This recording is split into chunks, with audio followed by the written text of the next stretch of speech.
رمضان كريم كريم كريم شهر عظيم عظيم عظيم رمضان كريم كريم كريم شهر عظيم.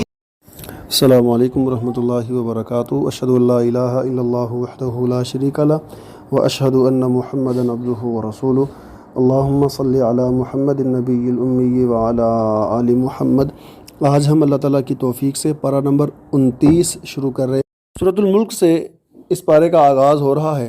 اور سورۃ الملک کے متعلق ایک حدیث رسول اللہ صلی اللہ علیہ وسلم نے فرمایا کہ اللہ تعالیٰ کی کتاب میں ایک سورت 30 آیتوں والی ہے جو قیامت والے دن آدمی کی سفارش کرے گی. اور ایک حدیث میں یہ بھی الفاظ ہیں کہ وہ سفارش کرے گی حتیٰ کہ اس کو جہنم سے نکال کے جنت میں داخل کر دے گی. اور وہ سورۃ الملک ہے. اس سورت میں اللہ رب العزت نے اپنی قدرت کی بہت ساری نشانیوں کو بیان فرمایا ہے اور جہنم میں جانے والے لوگوں کو جو مسائل درپیش ہوں گے اور وہ جس طرح ان سے وہاں گفتگو کی جائے گی، جن باتوں کا وہ اقرار کریں گے، اعتراف کریں گے، جو خواہش کریں گے، وہ ساری باتیں اس صورت میں بیان ہوئی ہیں. اور اللہ تعالیٰ نے اپنی قدرت کی جو نشانیاں بیان فرمائی ہیں ان میں سے ایک چیز آیت نمبر 19 ہے. اعوذ باللہ من الشیطان الرجیم بسم اللہ الرحمن الرحیم. اولم یروا الی الطیر فوقہم صافات ویقبضن ما یمسکہن الا الرحمن انہ بکل شیء بصیر. کہ ہم جب آسمانوں کی طرف دیکھتے ہیں تو آسمانوں میں ہمیں بلندیوں کے اوپر پرندے اڑتے ہوئے دکھائی دیتے ہیں اور وہ پرندے کسی چیز کے ساتھ جھول نہیں رہے ہوتے بلکہ وہ ہوا کے اندر معلق ہوتے ہیں، جبکہ یہ چیز ممکن نہیں اتنے دکھائی دیتی کہ کوئی چیز آسمان کے اتنے طرف بلندی پہ اڑ رہی ہو اور وہ زمین کی طرف نہ گرے. اکثر چیزیں زمین کی طرف گرنا شروع کر دیتی ہیں، لیکن اللہ رب العزت ان پرندوں کو اتنی بلندیوں پر بھی سنبھال کے رکھتے ہیں اور ان کو اللہ رب العزت گرنے سے بچاتے ہیں. تو لہٰذا اللہ رب العزت اگر کسی کو بلندی عطا کریں تو اپنی بلندی کے اوپر اگر وہ قائم ہے، اپنے اعلیٰ عہدے کے اوپر، بڑے مرتبے کے اوپر وہ فائز ہے تو اس کا اپنا کمال نہیں ہے بلکہ اس کو اس جگہ پر پہنچایا بھی اللہ نے اور اس جگہ پر اسے سنبھالا بھی اللہ نے، اس جگہ پر قائم بھی اللہ نے رکھا. اور اگر اللہ تعالیٰ چاہیں تو فوراً اس بندے کی گرفت ہو اور وہ نیچے گرتے ہوئے اس کو ایک لمحہ بھی نہ لگے. تو اس لیے اگر کسی کو اللہ رب العزت نے بلند مقام عطا کیا ہے تو وہ یہ نہ سمجھے کہ اس کو یہ بلندی میرے اپنے کمال کی وجہ سے ملی ہے، میرے اپنے ہنر اور اپنے علم کی وجہ سے ملی ہے، بلکہ اسے اس چیز کو اللہ کی طرف منسوب کرنا چاہیے. اور اس کے بعد اللہ رب العزت نے ایک اور مثال بیان فرمائی کہ زمین کے اندر جو پانی ہے جسے ہم استعمال کرتے ہیں، اگر یہ پانی گہرا ہو جائے، نیچے چلا جائے تو اس پانی کو کون لا سکتا ہے؟ تو یہ کتنی بڑی نعمت ہے. اللہ تعالیٰ کی اتنی زیادہ نعمتیں ہیں، اگر ان نعمتوں میں سے کسی ایک نعمت کو بھی ہم سامنے رکھیں تو وہ ایک ایک نعمت بھی ہماری زندگی کے لیے انتہائی ضروری ہے. اور وہ ساری نعمتیں اللہ رب العزت نے ہمیں بغیر کسی مطالبے کے اللہ تعالیٰ نے عطا کر دی ہیں. اور ان نعمتوں کے بدلے میں ہمیں صرف اور صرف یہ کرنا ہے کہ ہم اللہ تعالیٰ کی شکر گزاری کریں اور اللہ تعالیٰ کی فرما برداری کریں. اس کے بعد سورۃ القلم ہے اور سورۃ القلم میں نبی کریم صلی اللہ علیہ وسلم کا ایک وصف بیان فرمایا ہے اللہ تعالیٰ نے، وَإِنَّكَ لَعَلَىٰ خُلُقٍ عَظِيمٍ، کہ آپ بہترین اخلاق کے مالک ہیں، بہترین عادات کے مالک ہیں. اچھا اخلاق کسے کہتے ہیں؟ اچھا اخلاق اس کا مطلب یہ ہے کہ ایسی عادات، ایسی اچھی عادتیں جس سے دوسرے لوگ پریشان نہ ہوں، جس سے دوسرے لوگوں کی دل آزاری نہ ہو. اور یہی وجہ ہے کہ رسول اللہ صلی اللہ علیہ وسلم نے حکم دیا، المسلم من سلم المسلمون من لسانہ و یدہ، کہ مسلمان وہ ہے کہ جس کے ہاتھ سے دوسرے مسلمان، جس کے ہاتھ اور زبان سے محفوظ ہوں. لہٰذا اچھی چیزیں اور اچھی باتیں یہ ہر مسلمان کی زندگی کا حصہ ہونا چاہیے، اور جو بندہ جتنا اچھے اخلاق کا مالک ہوتا ہے اتنا ہی وہ بہترین اللہ کی نظر میں مسلمان ہوتا ہے۔ اور سورۃ القلم کے آخر میں اللہ رب العزت نے جو بات بیان فرمائی ہے وہ مشرکین مکہ کا ایک انداز بیان کیا ہے کہ وہ رسول اللہ صلی اللہ علیہ وسلم کو نظر لگا کے آپ کے کام سے روکنے کی کوشش کرتے تھے، اور اللہ رب العزت نے ساتھ ہی یہ بات بیان فرما دی ہے کہ وما ہوا الا ذکر للعالمین، کہ جس قرآن کے بارے میں وہ باتیں کرتے ہیں کہ یہ قرآن پتہ نہیں کیا چیز ہے اور کسی کا بنایا ہوا مجنون دیوانے کی کسی کی بات ہے، جبکہ حقیقت یہ ہے کہ اللہ کا ذکر ہے اور اللہ کی طرف سے بھیجی ہوئی نصیحت ہے۔ تو یہاں اللہ رب العزت نے مشرکین مکہ کا کردار بھی بیان کیا ہے، اور رسول اللہ صلی اللہ علیہ وسلم کا صبر اور کمال استقامت بھی بیان ہوئی ہے، اور اس کے ساتھ ساتھ ایک اور اشارہ بھی ہے کہ اگر ہم نظر بد سے بچنا چاہتے ہیں تو پھر ہمیں اللہ کے ذکر کے ساتھ اپنے آپ کو جوڑنا ہے، کیونکہ اللہ کا ذکر ہی ہے جو ہمیں نظر بد سے بچا سکتا ہے۔ نظر بد ہے کیا؟ کہ جب کوئی بندہ کسی کو دیکھتا ہے اور تعجب کا اظہار کرتا ہے، کسی چیز کو خوش ہو کے دیکھتا ہے تو تعجب کا اظہار کرتا ہے، تو اس کے تعجب کی وجہ سے اس چیز کے اندر کوئی خرابی آ جاتی ہے، اس آنے والی خرابی کو نظر بد کہتے ہیں۔ اور اس کا علاج یہ ہے کہ اگر ہم اس سے بچنا چاہتے ہیں تو جو بندہ کسی چیز کو دیکھ رہا ہے اس سے اگر وہ چیز خوبصورت لگ رہی ہے تو وہ ماشاء اللہ پڑھے، اللہ تعالیٰ کی تعریف کرے، اور جس بندے کی وہ چیز ہے وہ بھی ماشاء اللہ پڑھے کہ یہ چیز اگر خوبصورت ہے، اچھی ہے، تو اللہ کے حکم سے ہے، ہمارا اس میں کوئی عمل دخل نہیں ہے۔ اور اگر ان چیزوں کا اہتمام نہ کیا جائے تو پھر نظر لگ جاتی ہے، اور نظر بہت زیادہ نقصان بھی کرتی ہے، اور بسا اوقات تو اتنا زیادہ نقصان کرتی ہے کہ بندہ موت کے گھاٹ اتر جاتا ہے۔ تو ان چیزوں سے بچنے کا بہترین طریقہ کار یہ ہے کہ ہم اپنے آپ کو اللہ تعالیٰ کے ذکر کے ساتھ مشغول رکھیں، مسنون دعائیں جو ہیں، مسنون اذکار، ان کا اہتمام کیا جائے، نماز کی پابندی اور فرائض کا اہتمام کیا جائے، قرآن پاک کی تلاوت کا اہتمام کیا جائے، تو یقیناً وہ بندہ اللہ تعالیٰ کی رحمت میں اور اللہ تعالیٰ کی حفاظت میں ہوتا ہے، اور نظر سے اور نظر بد سے اپنے آپ کو محفوظ رکھتا ہے۔ ایک ہوتا ہے انجانے میں نظر لگ جانا، اور ایک ہوتا ہے باقاعدہ کسی کو نظر لگانا۔ یہاں اللہ رب العزت نے نظر لگانے کا معاملہ بیان فرمایا ہے کہ مشرکین مکہ نبی کریم صلی اللہ علیہ وسلم کو اپنی نظروں سے گرانے کی کوشش کرتے تھے، وہ نظر لگاتے تھے آپ کو، تو لہٰذا نظر لگانا یہ امام ابن کثیر رحمۃ اللہ علیہ نے اس کو جادو کے احکامات میں شمار کیا ہے کہ یہ جادو کی اقسام میں سے ایک قسم ہے کہ اگر کوئی بندہ کسی کو نظر لگانے کی جان بوجھ کے کوشش کرتا ہے، اور اگر ویسے کسی چیز کے اوپر بندہ ماشاء اللہ نہ پڑے اور غلطی سے وہ نظر لگ جاتی ہے تو اس میں بہرحال بندہ گنہگار نہیں ہوتا، جان بوجھ کے اگر کوئی کرے گا تو یہ بہت کبیرہ گناہوں میں شمار ہوگا۔ اس کے بعد سورۃ الحاقہ ہے، اور سورۃ الحاقہ میں اللہ رب العزت نے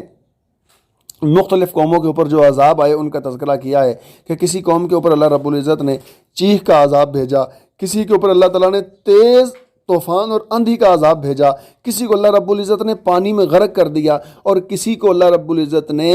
زمین سے اکھاڑا اور آسمان کی طرف لے جا کے الٹا کر کے پھینک دیا۔ تو یہ ان کے گناہوں کی شامت تھی، لیکن اللہ کی طرف سے ہمیں کتنی بڑی مہلت ہے کہ ہمیں اللہ کی طرف سے فوری گرفت نہیں ہوتی۔ یہ اللہ تعالیٰ کا احسان ہے کہ اللہ تعالیٰ ہمارے گناہوں پر فوری مواخذہ نہیں کرتے ہیں اور ہمیں فوری سزا نہیں ملتی ہے۔ تو اللہ رب العزت کی اس رحمت سے ہمیں ناجائز فائدہ نہیں اٹھانا، بلکہ جو جائز فائدہ ہے وہ کیا کہ اللہ تعالیٰ نے ہمیں مہلت دی ہے، تو ہم اللہ تعالیٰ سے زیادہ اپنے گناہوں کی معافی مانگیں، استغفار کریں، اور جب ہم گناہوں کی معافی مانگیں گے تو اللہ تعالیٰ ہمیں آخرت کے عذاب سے محفوظ فرما لیں گے۔ اس کے بعد تذکرہ ہے اسی صورت میں نامہ اعمال کا کہ لوگوں کو نامہ اعمال دیے جائیں گے، کسی کو نامہ اعمال دائیں ہاتھ میں دیا جائے گا اور کسی کو نامہ اعمال بائیں ہاتھ میں دیا جائے گا، اور جن کو نامہ اعمال دائیں ہاتھ میں ملے گا وہ تو بڑے خوش ہوں گے، اور وہ کیا کہیں گے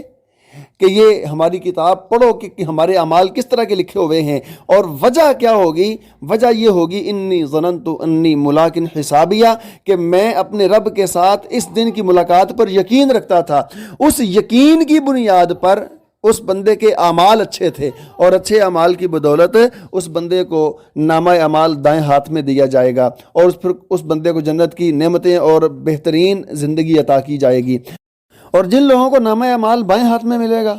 وہ اس وقت افسوس کر رہے ہوں گے اور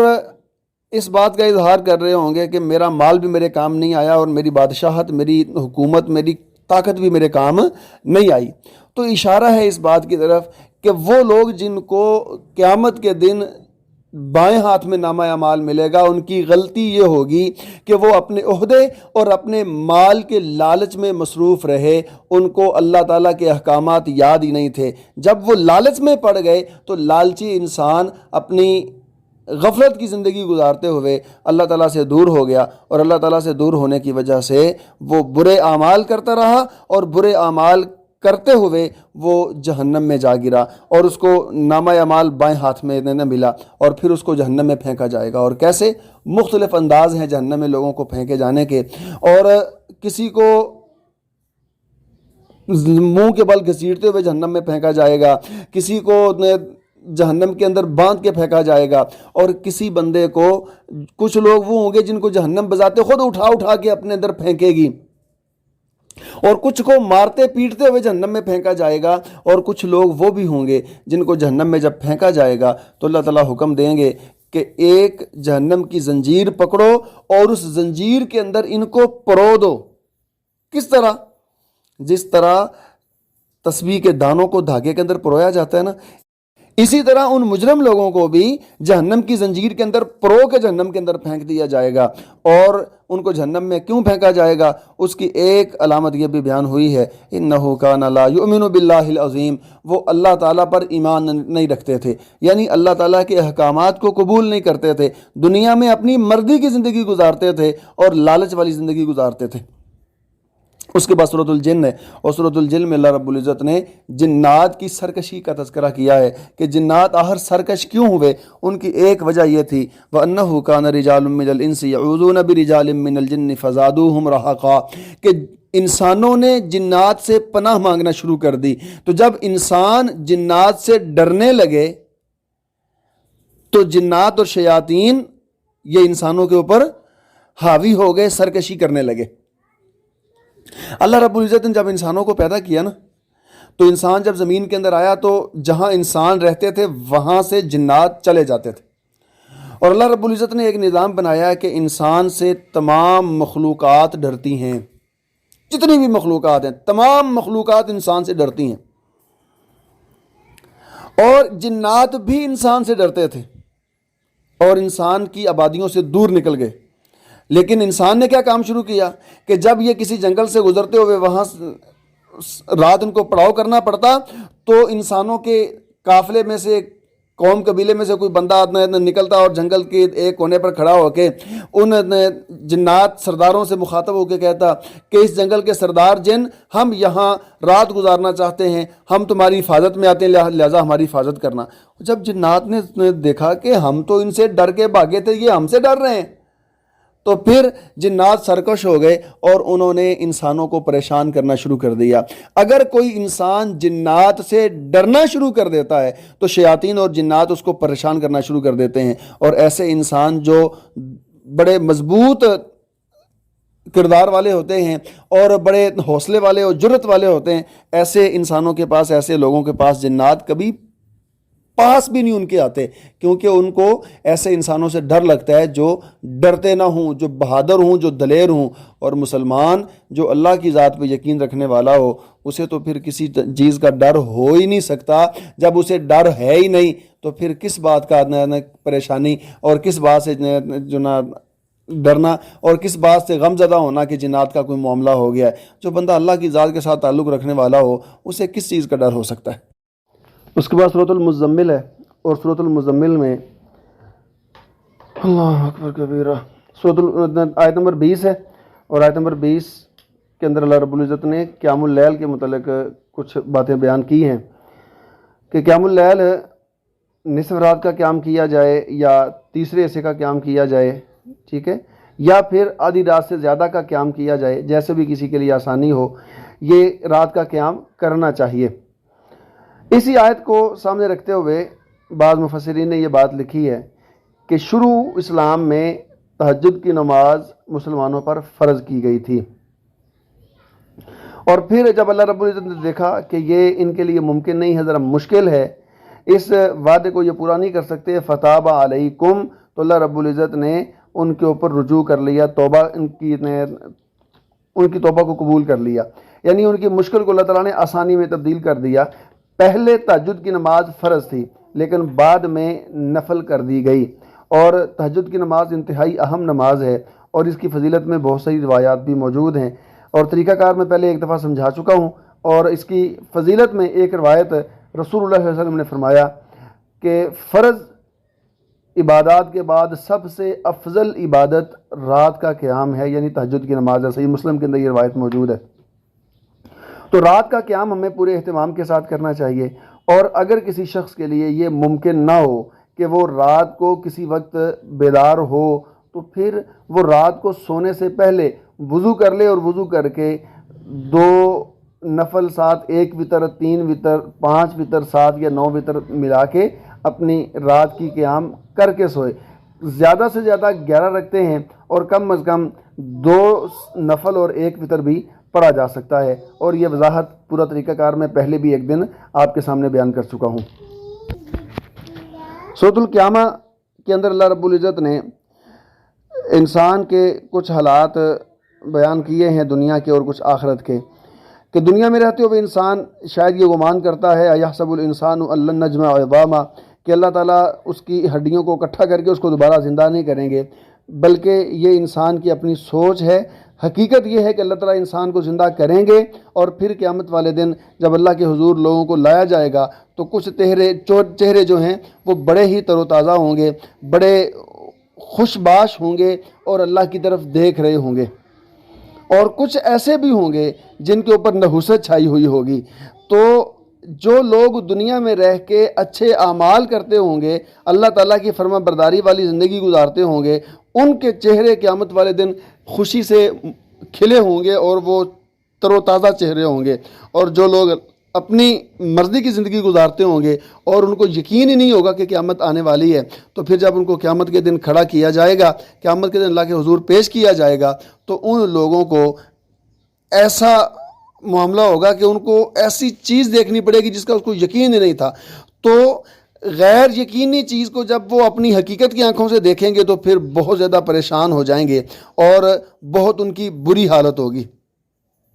اور پھر اللہ رب العزت نے انسان کے بارے میں یہ بات بیان کی، ایحسب الانسان ان یترک سدی، کہ کیا انسان کو بیکار چھوڑ دیا جائے گا؟ انسان کو کوئی پوچھنے والا نہیں ہے کہ جو کچھ بھی یہ کرتا ہے، جو مرضی کرتا رہے دنیا کی زندگی میں، جس طرح مرضی یہ کسی کے ساتھ ظلم زیادتیاں کرتا جائے، اس کو کوئی پوچھنے والا نہیں ہے، اس کو بیکار چھوڑ دیا جائے گا؟ ایسا نہیں ہوگا، بلکہ انسان کو اللہ رب العزت نے اپنی عبادت کے لیے پیدا کیا ہے، اور اگر یہ عبادت والا مقصد پورا نہیں کرتا تو پھر یقیناً اس کو اللہ کے سامنے جواب دہ ہونا پڑے گا، اور یقیناً یہ اللہ کے سامنے اپنی زندگی کا حساب دے گا۔ اور اگر اس نے اچھے اعمال کیے ہوں گے تو حساب کے اندر سرخرو ہو جائے گا، اور اگر اپنی من کی مرضی کی ہوگی تو پھر حساب کے اندر اس کو پریشانی اور ذلت کا سامنا اٹھانا پڑے گا۔ اس کے بعد سورۃ الدہر ہے، اور سورۃ الدہر میں اللہ رب العزت نے جنتی لوگوں کا ذکر کیا ہے، اور جنت کی نعمتوں کا ذکر کیا ہے، اور جنتی لوگوں کا تذکرہ کرتے ہوئے ان کی ایک صفت اللہ رب العزت نے یہاں بیان فرمائی ہے، وَيُطْعِمُونَ الطَّعَامَ عَلَىٰ حُبِّهِ مِسْكِينًا وَيَتِيمًا وَأَسِيرًا إِنَّمَا نُطْعِمُكُمْ لِوَجْهِ اللَّهِ لَا نُرِيدُ مِنكُمْ جَزَاءً وَلَا شُكُورًا، کہ وہ لوگ مال کے ساتھ محبت ہونے کے باوجود اپنے مال کو یتیموں اور مسکینوں اور قیدیوں پر خرچ کرتے ہیں، یعنی ضرورت مندوں کی ضرورت کا خیال کرتے ہیں۔ یہ نہیں ہوتا کہ جو انہوں نے کمایا وہ سارا سمیٹ کے اپنے کھیسے میں ڈال لیا، اپنی جیب میں ڈال لیا، اور کسی دوسرے کا خیال ہی نہ کیا، کسی غریب کی ضرورت کو دیکھا ہی نہ، اور جو بھی کمایا اس پہ سمجھا کہ صرف میرا ہی حق ہے اور مجھے ملا ہے۔ ایسی بات درست نہیں ہے، بلکہ جنتی لوگوں کی علامت یہ ہے کہ وہ اپنے مال کو یتیموں، مسکینوں اور قیدیوں اور ضرورت مندوں پر خرچ کرتے ہیں۔ اور خرچ کرنے کی وجہ کیا ہوتی ہے؟ انما نطعمکم لوجہ اللہ، کہ وہ اپنے مال میں سے ان غریب اور مسکین لوگوں کو اور کھانا کھلاتے ہیں تو ان کی نیت یہ ہوتی ہے کہ ہم صرف اللہ کو راضی کرنے کے لیے کھانا کھلا رہے ہیں، کسی اور کی رضا کے لیے، کسی اور مقصد کے لیے کھانا نہیں کھلا رہے، ہمیں تو کسی سے کوئی بدلہ نہیں چاہیے، ہم تو صرف اور صرف اللہ کی رضا چاہتے ہیں۔ اور جو بندہ اللہ کی رضا کے لیے کام کرتا ہے، اللہ کو راضی کرنے کے لیے، اللہ کو خوش کرنے کے لیے کام کرتا ہے، تو یقیناً ایسے بندے کو اللہ کی رضا نصیب ہوتی ہے۔ اور جو بندہ اللہ کو راضی کرنے کے لیے کام نہیں کرتا بلکہ دنیا کا فائدہ مفاد حاصل کرنے کے لیے کام کرتا ہے، تو پھر اس بندے کو دنیا کا فائدہ تو مل جاتا ہے لیکن آخرت میں اللہ کی رضا نصیب نہیں ہوگی۔ اللہ رب العزت سے دعا ہے کہ اللہ تعالی ہمیں اپنے اعمال کو بہتر کرنے اور اپنی نیتوں کو درست کرنے اور اپنی رضا کے لیے کام کرنے کی توفیق عطا فرمائے۔ السلام علیکم ورحمۃ اللہ وبرکاتہ۔